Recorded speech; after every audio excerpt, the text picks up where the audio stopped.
Well, hello everyone. Welcome to week 3. I hope you are doing well.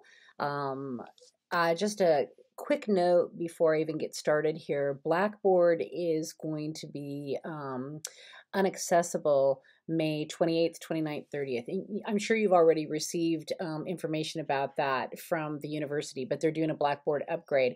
And so it's going to affect our online classes because people aren't going to be able to submit during that time period. Now, it's at the beginning of our online week, so I don't foresee it being any problem. And of course, I'm going to take that into consideration if necessary.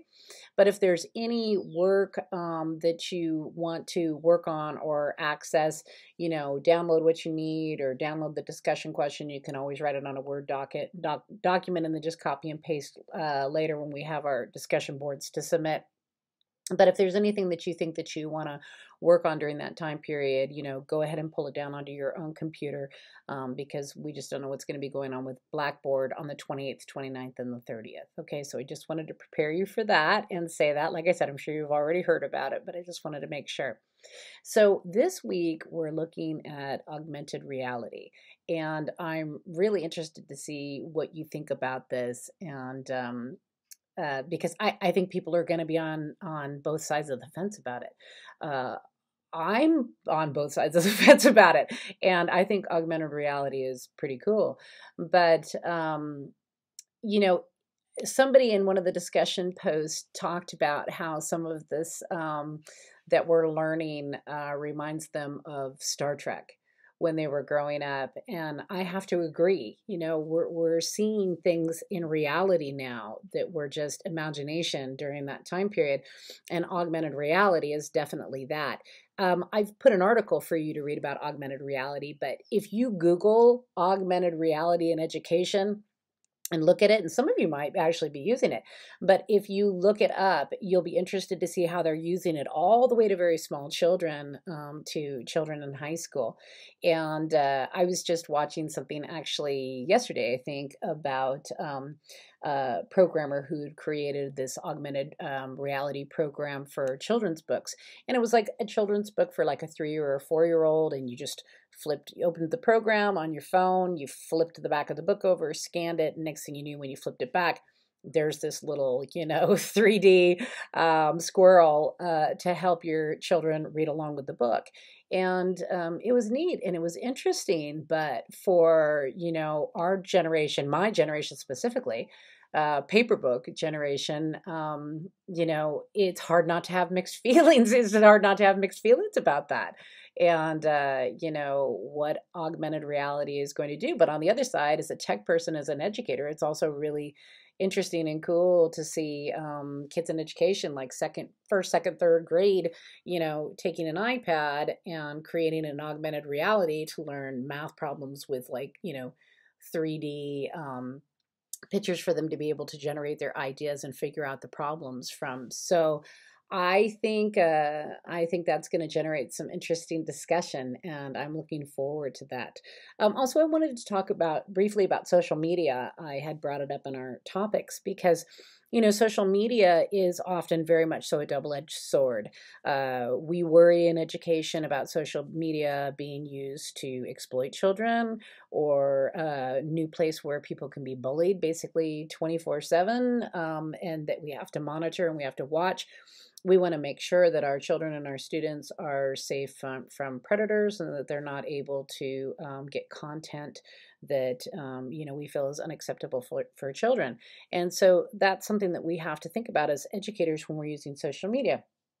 But the other cool thing about social media is there's a lot of really neat, interesting educational things that you can do with social media if you plan accordingly and if you have the resources, and you're able to work it, with the age group. One of the things that I love to do with my high school students is Walt Whitman hashtag, where we talk about how Walt Whitman as a poet was a cataloger of a certain period in time. And he's described in biographies, like his poetry, his words are described as like snapshots of that time period, that they create this mental photograph. So what better way to bring Walt Whitman into the tech future than to have the students do Instagramming thinking about, a snapshot moment and picture in time, and then using his words to describe it and then hashtagging it. So that's one of my favorite things to do, one of my favorite lessons to do in social media with students. It's not only teaching them about Walt Whitman, and it's not only teaching them about his poetry, but it's also teaching them to think in the terms of the way he saw things. And it's allowing them to use social media, Instagram, which they absolutely love. And then the hashtag for our project creates this endless thread from the alumni posts to the present day students. And what I've also found that I love about is that parents join in and teachers join in, and then suddenly we have this huge community thread where we're all sharing these beautiful ideas, our world of Walt Whitman. And so that's a cool, fun way to use social media in your classroom. And once again, though, it has to be age appropriate, and there's lots of wonderful things you can do. Some people create private Facebook pages for classrooms or for journalistic groups or sports. Sometimes they will create private YouTube channels. The school community or the classroom can see of students, like art projects, videos, CTE, a career tech educational experience, opportunities, showing them doing the things they do.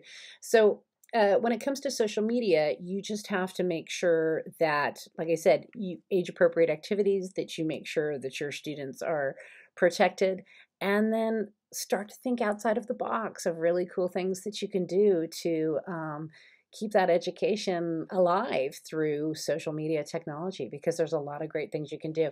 And you can go on the web and look them up, or I can give you some really great sites where you can get some ideas for that as well. So just some thoughts. And when we start our Walt Whitman project, I'll give you guys the hashtag if you'd like to join in. Okay, so augmented reality and social media. You have your readings this week, which are Augmented Reality in Ed and Training and Best Technology Books 2017. Now, you should have already picked your book and joined your Goodreads, but I put this up just in case you were still struggling. You'll notice a lot of the books that you've already looked at are on there, and there's a bunch of great ones. If you somebody had just said, I think it was Joshua, had just said, no, it wasn't Joshua, it was somebody else in the thread, had just talked about how they were having a hard time deciding between one book, so they decided to do two. And you're more than welcome to do that. Just don't overwhelm yourselves. But I feel the same way. There's a lot of great books on there, and if you're not able to read, a bunch of them right now, you might want to keep that list available and continue to study tech as you go along. You've got your discussion board questions. You have 2 this week, so make sure that you look at those. And just a little bit about the 3D printing sketch. This week you need to submit your 1" by 2" by 1/8" 3D sketch. You've got the complete rubric there, okay, and that's due on Sunday on or before 11:59 p.m. And a couple people were asking me, what would be a good thing to design? And remember, it's a the dimensions are quite small. But what I said to a few people is that you have to remember that a small dimension and scale are 2 separate things. And one of the things that I said to somebody in email is that, when you're looking at a Word document, this is the best way I can explain it. When you're looking at a Word document that has 12-point font on it, and you blow it up on your computer to 400%, you're seeing this giant version of it, but it's still 12-point font. So you want to remember that dimension and scale are 2 separate things. And what I'm looking for is, can you craft something within those dimensions? So somebody was asking me about how they could make a key, unusual. You could put your initials on it. You could write home across it. You could write school across it. You could do something like a chest piece.